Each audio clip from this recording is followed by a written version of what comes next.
That Girl from Nowhere, by Dorothy Koomson, read by Adjoa Andoh and Akiya Henry. Prologue. With her, sometime soon. Brighton. You will help me, won't you? She asks.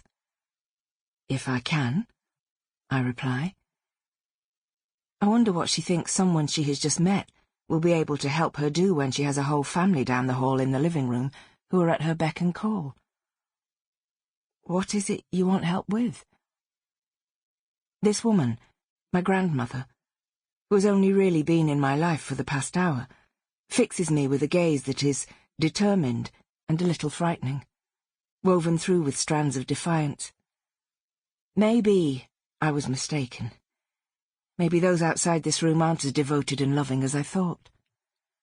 Whatever it is that she wants to do is clearly something they're unlikely to agree to. She says nothing for a time, and the longer she stares at me with her brown eyes, the colour dimmed by age, the more a feeling of dread meanders outwards from the pit of my stomach. I should not be sitting here having this conversation with this woman. I should have brought her back here and left her to it. The longer I sit here, the longer things are going to go wrong for me. Eventually I thought she was planning on remaining silent, she speaks. Cautiously, haltingly, she says, My time has come. I am too old, too sick, too tired to carry on in this world. She pauses, but her eyes continue to drill into me. My time has come. I want to leave this earth. I need you to help me.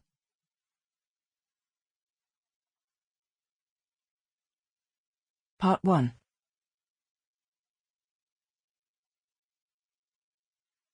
Chapter 1. Smitty. Miss Smittson, it's good to see you again. You too, Mr. Wallace, I reply. I smile at him and shove my hands into the pockets of my combat trousers to avoid having to shake hands with him. I've met him twice before. Both times I've had to do it, and both times his hand has been hot and clammy. The images of what he could have done to get it that way were a horror movie that played constantly through my head. Mr. Wallace, in a shabby, too-tight black suit, offers me his hand to shake. I hesitate. The rest of him seems dry and normal. I wonder if he'd accept a hug instead. It would get me out of touching his hand without seeming rude, and it'd be altogether better for my mental health. He pulls a smile across his face, sticks his hand out a little bit further. Defeated, I offer up my hand to be encased in his moist, sweaty palm. The touch of him sends a shudder through me, and I can't take my hand away fast enough, but not too fast in case he notices and his feelings are hurt. Maybe he can't help being sweaty-palmed. Maybe he has a condition and it's not his fault. Maybe the horror movie in my head has got it all wrong, and he doesn't do unsavoury things in his car before he meets clients.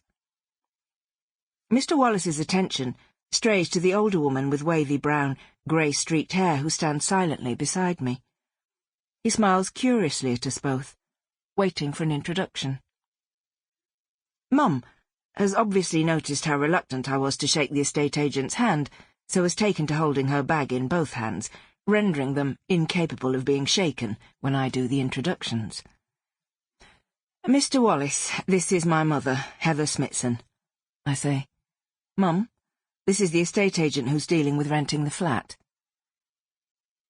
Immediately, Mr. Wallace's face does that thing.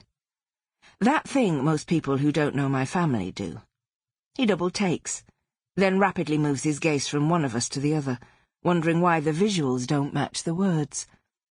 After the staring comes the perplexed, suspicious frown, and right on cue, Mr. Wallace's confusion develops on his face until he is frowning very hard indeed at us.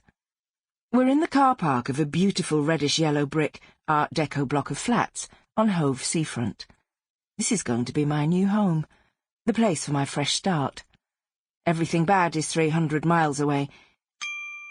Sample complete. Ready to continue?